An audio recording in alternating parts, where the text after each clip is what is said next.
Right now, deep inside your brain, your thalamus is gating, filtering every signal your senses send, deciding what reaches your conscious mind and what gets buried, and the neurologists who mapped it admit they have no way to override that gate.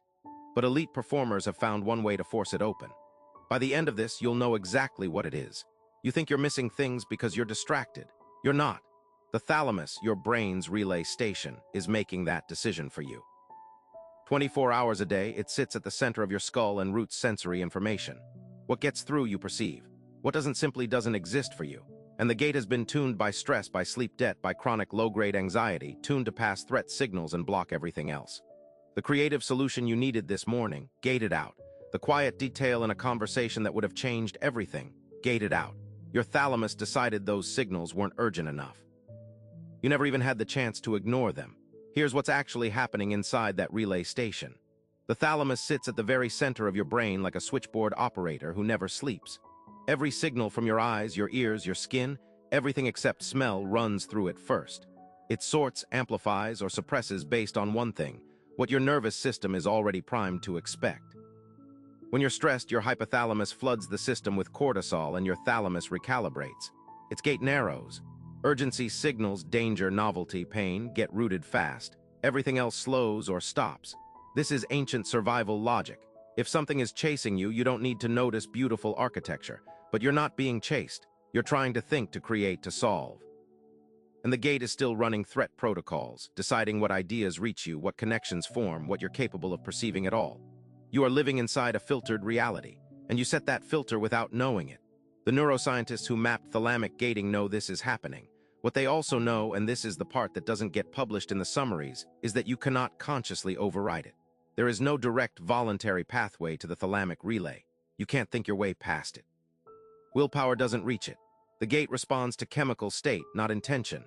Researchers at the University of California have documented that high-functioning adults under chronic low-grade stress show measurably reduced thalamic pass-through of complex information, not reduced intelligence, reduced access. Their brains were capable. The gate was wrong.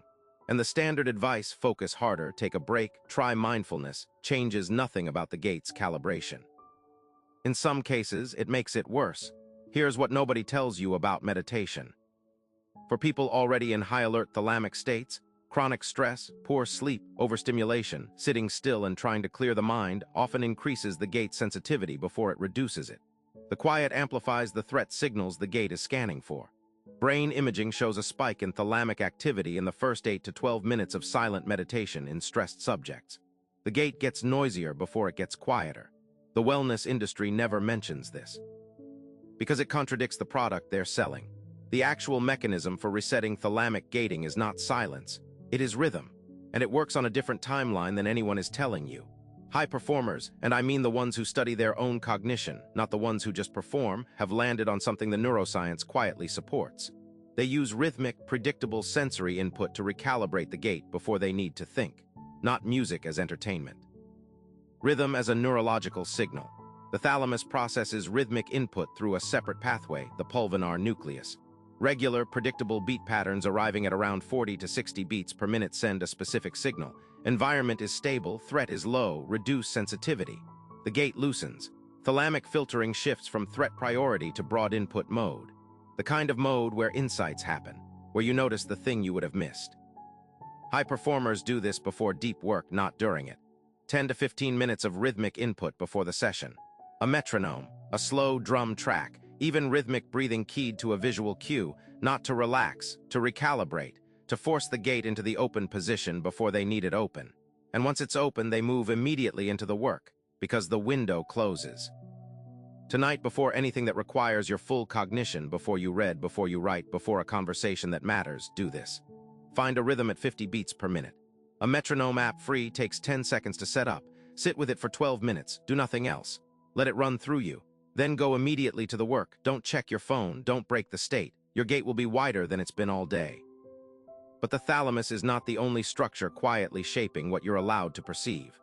There's a second region, older, smaller, and far more aggressive, that's been overriding your decisions before you make them. And the damage it causes is completely invisible on any standard scan.